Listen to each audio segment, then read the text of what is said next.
زه ډېرې خبرې نه کوم دلته ملګري یو شعر نه وویل یو ساده شعر د علم په باره کې چې دغه غونډه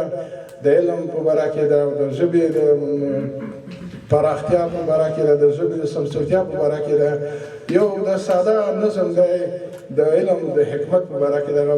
تاسو په اجازه تاسو واورو پتنګ صاحب دغه د مینې او حکمت د رڼا غږ یعنې د علم او پوهه غږ پې وي که دغسې یو ساده شعر دی استاد محترم وایي شنه رڼا راوتې له جنت یمه شنه رڼا راوتې له جنت یمه ما وطن ته در وللالیه او زه ډیوه د مینې د حکمت یمه ما وطن ته در وللالیه دا وطن له مینې له ښکلا کمال اعمال شي څانګې څانګې ګل ګل یې چې ونې د کمال شي مخ یې که له ګرده پاک د زړونو په رومال شي یاد به په جهان کې په جلال او په جمال شي وامې ورا ناره د محبت یمه او ما وطن ته در وللالیه علم لاروی د محمد آخر زمان دی صلی الله علیه وسلم علم لاروی د محمد آخر زمان دی جهل ابو جهل دی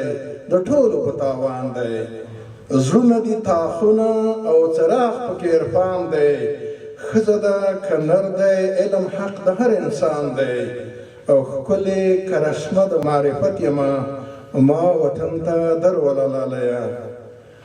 نه دی بوره وراره د افغان وطن هوا وي مینه د قابل دی له حابل سره پیدا وي خاوره که اوبه وي دښتې غرونه که هوا وي ژوند د دې وطن دی پکې ګل ګل په خندا وي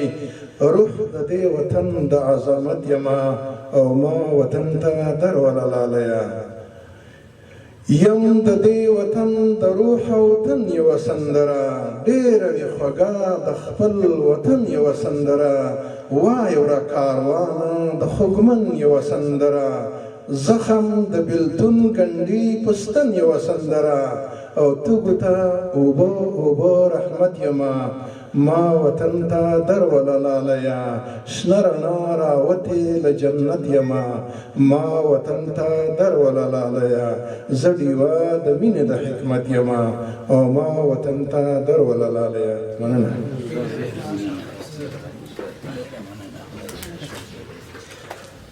د کاروان صاحب یو څو بیتونه وایي نور بیا پریزنټیشن ته ځو زیری به شیندمه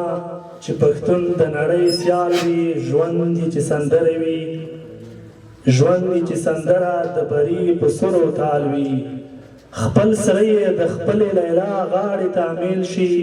خپل مس یې د خپل مجنون یرغه آس پې تنال وي خپل سرود له خپل رباب منګي سره راواخلي خپل یې استکار د رباب خپل یې هم کلال وي لمر یې وي راوړی د خیبر پر اوږو باندې دوې سترګې تور شپو ته ځلنده ماشال وي سترګې به ترې سوځي د بادانو حسیدانو یار وي د خوبانو په خورهیي مینې سنبال وي څوک ورته مسکي وي څوک یې ریږدي له پرتمه رزم یې جلال وي بزم بزم یې جمال وي ډېره زیاته مننه کوو د پښتو ژبې خوږژبی شاعر پیاوړی لیکوال او ادیب د ښاغلي پیر محمد کاروان صاحب نه خدای دې وکړي چې د ده شعرونه ما سم لوستلي وي او په هغه انداز مې تاسو ته وړاندې کړي وي په کوم انداز او په کوم حالت کې چې ده لیکلي وي